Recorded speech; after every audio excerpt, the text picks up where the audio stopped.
Assalamualaikum warahmatullahi wabarakatuh. Yang terhormat Pak Beni Hutahayan selaku dosen pengampu mata kuliah Bisnis Internasional dan teman-teman yang saya banggakan. Hari ini kami dari kelompok 10 akan mempresentasikan materi logistik dan manajemen rantai pasok. Sebelumnya, izinkan kami memperkenalkan diri kami terlebih dahulu. Perkenalkan, nama saya Mutia Maharani Rahman. Nama saya Anita Mumtaz. Dan saya Zian Fakhira. Saya akan membacakan daftar isinya terlebih dahulu. Yang pertama ada pengertian logistik, proses logistik, fungsi dan tujuan logistik, peran logistik dalam perusahaan, pengertian manajemen rantai pasok, proses manajemen rantai pasok, fungsi dan tujuan manajemen rantai pasok, peran manajemen rantai pasok dalam perusahaan, dan persamaan dan perbedaan logistik dan rantai pasok. Baik, saya akan menjelaskan tentang pengertian dari logistik. Menurut definisi dalam Kamus Besar Bahasa Indonesia atau KBBI, logistik mencakup pengadaan, perawatan, distribusi, dan penyediaan perlengkapan, pembekalan, dan ketenagaan sebagai suatu upaya untuk mengganti kebutuhan yang ada. Sedangkan menurut Sondang P. Siagian pada tahun 2003 dalam pendekatannya lebih berfokus dalam menggambarkan logistik sebagai suatu keseluruhan yang mencakup bahan, barang, alat, dan sarana yang menjadi kebutuhan dan digunakan oleh suatu organisasi dalam rangka mencapai tujuan dan sasaran yang beragam. Dengan demikian, dapat ditarik kesimpulan bahwa pengertian dari logistik adalah bagian dari manajemen yang berkaitan dengan aliran barang dan sumber daya yang penting dalam mendukung proses produksi, distribusi, dan juga layanan pelanggan. Logistik ini memiliki peran kunci dalam memastikan bahwa sumber daya yang dibutuhkan tersedia pada waktu yang tepat dan juga dalam kondisi yang sesuai untuk mencapai tujuan dari perusahaan. Proses logistik. Proses logistik adalah serangkaian langkah dan aktivitas yang terlibat dalam perencanaan, pengelolaan, dan pengendalian aliran barang, informasi, dan sumber daya lainnya dari titik asal hingga titik tujuan dengan efisien. Di dalam manajemen logistik terdapat bermacam-macam kegiatan yang mana satu dengan lainnya saling berkaitan dan juga saling mempengaruhi.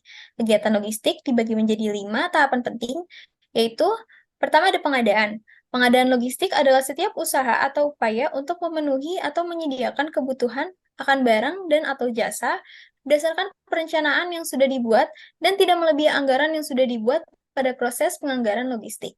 Prosesnya harus berdasarkan perencanaan logistik yang disetujui oleh manajemen dan hasil dari proses pengadaan logistik harus tercatat dengan rapi dan teratur. Pengadaan logistik harus dilakukan oleh pihak yang sudah diberi tanggung jawab sebagai pekerja bagian logistik. Pengadaan logistik juga biasanya meliputi kegiatan penyewaan, pembelian, peminjaman, perbaikan, pemberian, penukaran, dan pembuatan barang maupun jasa. Yang kedua ada penyimpanan. Kegiatan penyimpanan logistik merupakan kegiatan yang pasti ada di manajemen logistik. Penyimpanan pada logistik di sini merujuk pada pengelolaan dan penanganan barang atau produk di fasilitas penyimpanan yang dapat mencakup gudang, pusat distribusi, atau fasilitas penyimpanan lainnya. Kegiatan penyimpanan logistik pasti membutuhkan tempat atau area yang digunakan untuk menyimpan barang-barang logistik sebelum atau sesudah digunakan oleh pemakai logistik. Untuk mengefektifkan dan mengefisienkan biaya pada proses manajemen logistik, biaya proses penyimpanan logistik biasanya ditekan serendah mungkin, namun tetap mengedepankan keamanan dan perawatan kondisi barang yang dimaksud. Tempat penyimpanan ini harus dijaga ketat agar terlindungi oleh tindak kejahatan seperti pencurian, penjarahan, dan perampokan. Meskipun biaya yang ditekan untuk proses penyimpanan dibuat sekecil mungkin, biasanya modal untuk menyediakan tempat penyimpanannya sendiri dalam jumlah besar membutuhkan modal yang cukup besar juga. Yang ketiga ada penyaluran. Proses penyaluran logistik pada manajemen logistik merupakan kegiatan pemindahan lokasi barang dari tempat penyimpanan ke tempat pengguna dan sebaliknya. Banyak hal yang harus diperhatikan dalam proses penyaluran logistik agar barang yang ditransfer dari satu tempat ke tempat yang lain tidak mengalami kerusakan dan tidak berkurang dalam segi kuantitas atau kualitas. Administrasi logistik harus dilewati saat proses penyaluran keluar atau ke dalam area penyimpanan logistik. Dalam administrasi ini, pencatatan selalu dilakukan untuk mengetahui kuantitas barang yang dipindahkan atau ditransfer keluar dan ke dalam ruang penyimpanan. Dalam proses pengangkutan barang, terdapat proses pembongkaran dan pemuatan barang logistik. Proses pengangkutan ini juga harus sesuai dan mengikuti perencanaan logistik yang sudah disetujui oleh manajemen. Yang keempat, ada penghapusan. Penghapusan logistik adalah proses yang terkait dengan menghilangkan atau menyingkirkan barang, bahan, atau aset yang tidak lagi dibutuhkan dalam rantai pasokan atau operasi perusahaan. Proses ini biasanya berkaitan dengan barang yang habis pakai atau berkaitan dengan proses penjualan barang logistik.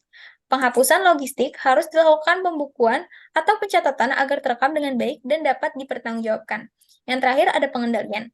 Pengendalian logistik adalah proses manajemen yang melibatkan pemantauan dan pengendalian aktivitas-aktivitas logistik untuk memastikan bahwa operasi berjalan secara efisien, efektif, dan juga sesuai dengan tujuan perusahaan.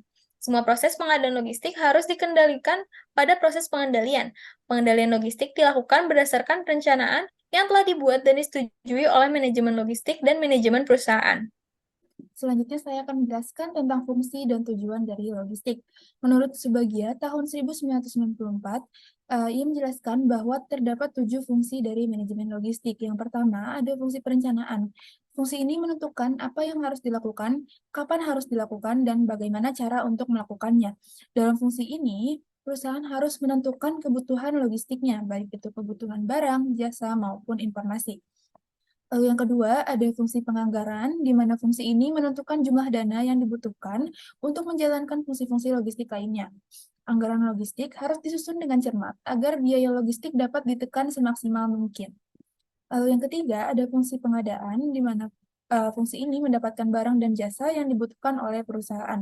Di dalam fungsi ini, perusahaan harus menentukan pemasok yang tepat, baik dari segi kualitas, harga, maupun ketepatan waktu. Untuk yang keempat, ada fungsi penyimpanan dan fungsi pendistribusian. Fungsi ini menyimpan dan menyalurkan barang dari produsen ke konsumen. Di dalam fungsi ini, perusahaan harus menentukan lokasi penyimpanan yang sesuai dan juga jalur distribusi yang paling optimal agar biaya logistik dapat ditekan. Lalu ada fungsi pemeliharaan, di mana fungsi ini menjaga barang agar tetap dalam kondisi yang baik. Di dalam fungsi ini, perusahaan harus menentukan metode pemeliharaan yang tepat agar barang tidak rusak ataupun mengalami penurunan kualitas. Lalu ada fungsi penghapusan, di mana fungsi ini menghapus barang yang tidak lagi dibutuhkan oleh perusahaan. Di dalam fungsi ini, perusahaan harus menentukan metode penghapusan yang tepat agar tidak menimbulkan kerugian. Lalu yang terakhir ada fungsi pengendalian, di mana fungsi ini memantau kinerja dari fungsi-fungsi logistik lainnya. Di dalam fungsi ini, perusahaan harus menentukan indikator kinerja yang tepat agar kinerja logistik dapat ditingkatkan. Di sini ada peran logistik dalam perusahaan.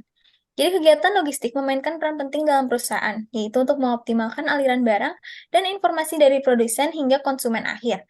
Aktivitas logistik yang efisien akan mengurangi biaya produksi, meningkatkan profitabilitas perusahaan, dan meningkatkan kepuasan pelanggan. Untuk itu, pengiriman barang harus dilakukan dengan segera dan memastikan setiap produk dikirim secara real-time dan dalam kondisi baik. Selain itu, kegiatan logistik juga sangat penting untuk mendukung dan memfasilitasi perdagangan internasional dan globalisasi, serta penting bagi keberlanjutan, integrasi praktik keberlanjutan, manajemen rantai pasokan, dengan fokus pada pengurangan dampak lingkungan dan peningkatan tanggung jawab sosial. Nah, selanjutnya itu ada manajemen rantai pasok. Sebelumnya, rantai pasok kan adalah jaringan yang terdiri dari berbagai pihak yang terlibat secara langsung maupun tidak langsung dalam memenuhi permintaan konsumen. Jadi, dalam suatu organisasi seperti pabrik manufaktur, rantai pasok mencakup sebagai fungsi yang bertugas menerima dan memenuhi permintaan konsumen. Jadi, fungsi-fungsi ini melibatkan pengembangan produk baru, pemasaran, operasi, distribusi, keuangan, dan layanan pelanggan. Sehingga manajemen rantai pasok dapat diartikan sebagai upaya koordinasi dan integrasi aktivitas-aktivitas yang terkait dengan produk di dalam rantai pasokan untuk meningkatkan efisiensi operasi, kualitas, dan layanan pelanggan dengan tujuan memperoleh keunggulan bersaing yang berkelanjutan bagi semua organisasi yang berkolaborasi.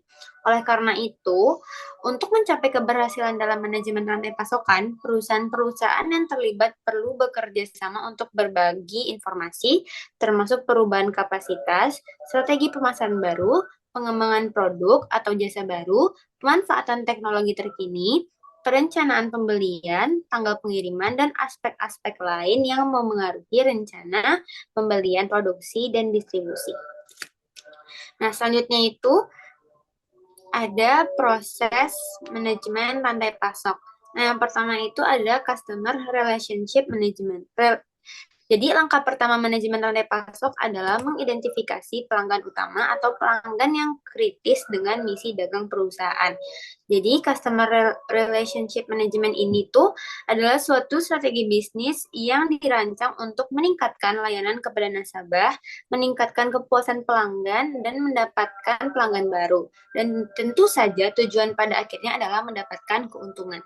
Jadi rencana bisnis adalah titik awal identifikasi. Jadi tim pelayanan pelanggan atau customer service membuat dan melaksanakan program-program bersama. Persetujuan produk dan jasa ditetapkan pada tingkat kinerja tertentu untuk memenuhi kebutuhan pelanggan. Lalu, tim customer service ini bekerja sama dengan pelanggan mengidentifikasi dan menghilangkan sumber-sumber variabilitas demand. Dan terakhir, para manajer mempelajari evaluasi-evaluasi tersebut untuk menganalisis pelayanan seperti apa yang akan diberikan kepada pelanggan tersebut yang juga keuntungan yang diperoleh. Nah, selanjutnya itu ada customer service management. Jadi, manajemen hubungan pelanggan ini adalah pendekatan yang membantu bisnis meningkatkan hubungan dengan pelanggan yang sudah ada dan mendapatkan pelanggan baru dengan lebih cepat. Jadi, manajemen hubungan pelanggan ini merupakan sumber tunggal informasi pelanggan yang mengurus persetujuan produk dan jasa. Jadi customer service memberitahukan pelanggan informasi mengenai tanggal pengiriman dan ketersediaan produk berdasarkan informasi dari bagian produksi dan distribusi. Nah, selanjutnya itu ada demand management. Jadi, manajemen permintaan ini adalah suatu proses yang bertujuan untuk mencapai keseimbangan antara kebutuhan pelanggan dan kapasitas pasokan yang dimiliki oleh perusahaan. Proses ini mencakup penentuan apa yang akan dibeli oleh pelanggan dan kapan pembelian akan dilakukan. Dalam pengelolaan permintaan yang efektif, penggunaan data point of sale dan data pelanggan inti sangat diperlukan. Hal ini bertujuan untuk mengurangi ketidakpastian dan menciptakan aliran yang efisien melalui seluruh rantai pasokan. Nah, selanjutnya itu ada customer demand fulfillment. Jadi, pemenuhan permintaan pelanggan adalah suatu proses yang penting dalam rangka memenuhi pesanan pelanggan dengan efektif.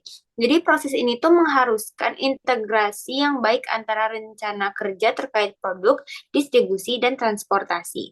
Jadi, untuk mencapai hasil yang optimal, hubungan yang erat dengan anggota primer dan anggota sekunder dalam rantai pasokan perlu dibangun. Hal ini bertujuan untuk memenuhi kebutuhan pelanggan dengan baik sambil juga mengurangi biaya total pengiriman kepada pelanggan. Next slide. Jadi ada manufacturing flow management. Jadi, manajemen aliran produksi adalah praktik umum di mana perusahaan seringkali memproduksi barang sesuai dengan perkiraan permintaan historis dan kemudian mengirimkannya ke departemen distribusi. Jadi, dalam pendekatan ini, produk diproduksi sesuai dengan jadwal produksi yang telah ditentukan sebelumnya. Namun, seringkali hal ini mengakibatkan akumulasi stok yang tidak diperlukan, meningkatkan biaya penyimpanan dan penanganan, serta menghambat efisiensi dalam pengiriman produk. Dalam konteks manajemen rantai pasokan, pendekatan ini berubah, di mana produk diproduksi sesuai dengan permintaan pelanggan yang aktual. Oleh karena itu, fleksibilitas dalam proses produksi menjadi sangat penting. Memungkinkan dalam proses produksi menjadi sangat penting perusahaan dengan cepat menyesuaikan produksi dengan fluktuasi permintaan pasar yang berubah-ubah. Nah, selanjutnya ada procurement atau pengadaan. Jadi pengadaannya adalah suatu upaya yang melibatkan pembentukan hubungan jangka panjang yang saling menguntungkan dengan sekelompok pemasok. Dalam konteks ini, hubungan yang dibangun dapat mengubah pendekatan tradisional dalam sistem pembelian. Hubungan ini melibatkan pemasok sejak tahap perencanaan dan desain produk yang pada gilirannya dapat mengurangi waktu siklus pengembangan produk dan meningkatkan koordinasi yang lebih baik antar tim teknik, pembelian, pemasok pada tahap akhir perencanaan produk. Nah, selanjutnya ada pengembangan produk dan komersialisasi. Jadi, pengembangan produk ini adalah strategi untuk menumbuhkan perusahaan dengan cara menawarkan modifikasi produk atau produk baru ke target pasar yang sudah ditentukan. Jadi, pengembangan produk tersebut dilakukan terhadap produk fisik dan memastikan bahwa ide produk yang sudah ada dapat diubah menjadi sebuah produk baru yang lebih efektif. Jadi, dan konsep komersialisasi ini sendiri dapat dijelaskan sebagai proses pengembangan ide menjadi sebuah produk yang berharga atau memiliki nilai komersial. Jadi, komersialisasi itu adalah sebuah proses penggerakan teknologi secara keseluruhan, mulai dari tahap konsep menuju tahap produksi, dan dari sana menuju penerimaan pasar dan penggunaannya. Nah, selanjutnya itu yang paling terakhir ada manajemen retur. Jadi, retur ini tuh sendiri terjadi ketika objek yang dijual ternyata memiliki cacat, baik secara sengaja atau ada kelalaian. Jadi karena kecacatan ini kemudian mengakibatkan kerugian di pihak pembeli, maka si penjual harus menanggung ganti rugi. Jadi barang ini akan dikembalikan. Ia dapat menjadi retur penjualan atau retur pembelian, tergantung dari mana sudut pandang itu dilihat. Jadi manajemen pengembalian adalah proses penanganan produk yang dikembalikan, mulai dari penerimaan dan pemeriksaan barang hingga pemrosesan pengembalian dana atau penukaran. Jadi ini adalah aspek penting dalam bisnis apapun karena dapat memengaruhi kepuasan pelanggan dan kinerja keuangan. Nah, selanjutnya fungsi tujuan manajemen rantai pasok. Nah, kalau fungsi dari manajemen rantai pasok yang pertama adalah untuk mengubah bahan baku atau mentah menjadi barang jadi yang diperlukan untuk memenuhi kebutuhan dari konsumen. Fungsi ini sangat berkaitan dengan biaya pembelian barang baku, biaya penyimpanan, transportasi, dan lain sebagainya. Manajemen rantai pasok juga berfungsi sebagai alat untuk melakukan mediasi pasar, di mana dapat menghubungkan perusahaan dengan distributor produk tersebut. Dan fungsi yang terakhir yaitu mampu untuk memastikan dan mengelola pembiayaan terkait dengan survei pasar, perencanaan produk, hingga biaya lain di luar pembayaran fisik. Jadi tujuan utama dalam manajemen rantai pasok adalah mencapai efisiensi biaya sekaligus memberikan tingkat pelayanan yang optimal. Secara strategis, fokusnya adalah memenangkan persaingan pasar atau setidaknya mempertahankan posisi dalam industri. Untuk mencapai keunggulan kompetitif, bisnis harus mampu menyediakan produk yang berkualitas tinggi sesuai dengan kebutuhan pelanggan dan pada waktu yang tepat. Di sini ada peran manajemen rantai pasok dalam perusahaan. Manajemen rantai pasok memiliki manfaat utama untuk efisiensi dalam proses produksi. Peningkatan profit atau keuntungan, mengurangi biaya tidak penting, menjaga hubungan profesional dengan baik. Perusahaan yang menggunakan manajemen rantai pasok juga bisa mengetahui kejelasan permintaan pelanggan.